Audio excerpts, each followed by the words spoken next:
Hi, my name is Malkhaz Toria. I am enrolled in the graduate program in sociology at the New School for Social Research. I'm coordinating memory studies group at the New School, and I'm also part of the Decolonizing the Eastern European Studies group here at the NSSR. Today, I would like to briefly present how Georgia, the country, is dealing with the COVID-19 crisis. Instead of making broad and very general description of state measure against the pandemic, I thought it would be better to somehow narrow the perspective and describe how power relation between the state and Orthodox Church played out in a situation of the outbreak of the novel coronavirus. But before that, I still want to slightly touch the state's responses to these unprecedented challenges caused by COVID-19. Generally speaking, Georgian government measures to cope with this virus received quite positive assessments from both the World Health Organization and local experts. Even some opposition parties recognized that the authorities had taken necessary and preventive steps in a timely and adequate manner, which includes state of emergency, shutting down major cities to decrease mobility, nationwide lockdown, quarantine, etc. Therefore, the country avoided dramatic acceleration in the number of cases at the peak of the pandemic. Georgia declared the state of emergency on March 21st. The imposed regulations did not restrict the freedom of expression and media, and the government was granted to exercise emergency power in certain cases. According to official statement, a person violating the protocol of mandatory self-isolation would be transferred to quarantine zones by force of law. The government could restrict ownership rights for quarantine, self-isolation, or other medical purpose. Gathering of more than 10 people were banned, and other regulations were imposed. Later on, by the end of March, more stringent lockdown measures to contain the spread of the novel coronavirus were introduced because the country had already registered some cases of internal transmission of the virus. So new regulations and restrictions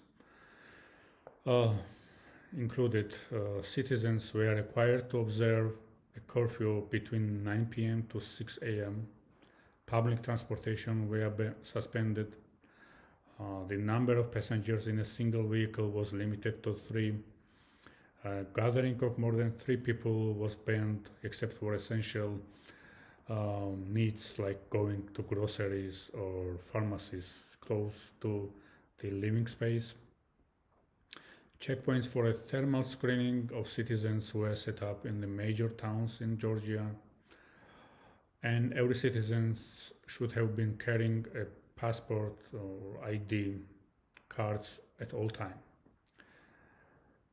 The Minister of Internal Affairs called upon citizens to obey restrictions, otherwise the measures provided by law would be applied. That meant official fines with 3,000 Georgian lari, that is around 950 USD. Moreover, in case of the repeated violation of emergency regime regulations, person would face up to 3 years of imprisonment.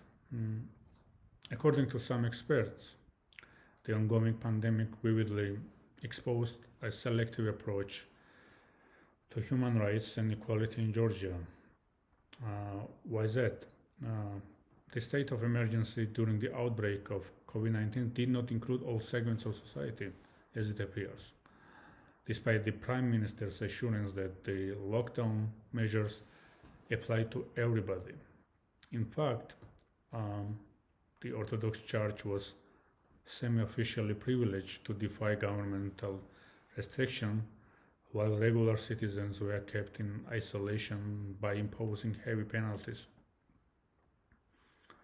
The Easter services in churches, even though they were not crowded, seriously jeopardized the state's efforts to keep social distancing measures.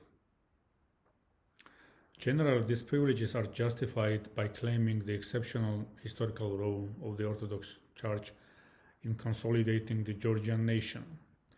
These claims are mediated by historical arguments about the oldest and rich historical tradition of Christianity in Georgia. Today, Orthodox Christians make absolute majority of the religious population of the country. The church's claim usually implies promoting ethno-religious values and traditions, particularly an array of issues that are essential for a secular society, including guaranteeing the rights of religious minorities, anti-discriminatory measures, LGBT rights, and generally basic civil liberties occasionally meet protests from the church.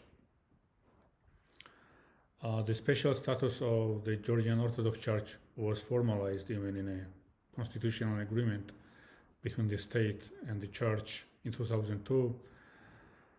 The agreement delegated exceptional authority to the church. The privileges included exemption from taxes, freeing religious clerics from military service, allocating state fundings. The current ruling party continues amicable relations with the church. An illustration of this could be government's selective approach in employing the standard healthcare and security regulations, which we already mentioned. This became evident when Georgian Orthodox Church allowed believers to attend Easter Vigil on Easter Eve. Eventually, authorities declared that they reached the consensus with church that agreed to follow essential recommendations and called parishioners to maintain social distancing during the Easter celebration. However, holding the service during the state of emergency was widely perceived as an open challenge to secularism and democracy in Georgia by a powerful and widely trusted religious institution. Thus, the consensus follows somehow traditional strategy of balancing constantly shaking power relations between the state and the church, but the pandemic opened new opportunities, as it seems, for many. For instance, there are worries about the fulfillment of the agreement of electoral reform that was reached in March this year by the government and main opposition parties. The agreement, facilitated by the US and EU, presupposes distribution of the majority of seats under a proportional system.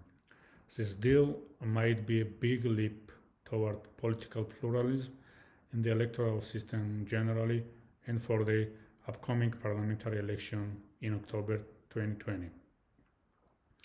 For now, fortunately, the situation is looking up. The state of emergency and curfew was ended on May 23.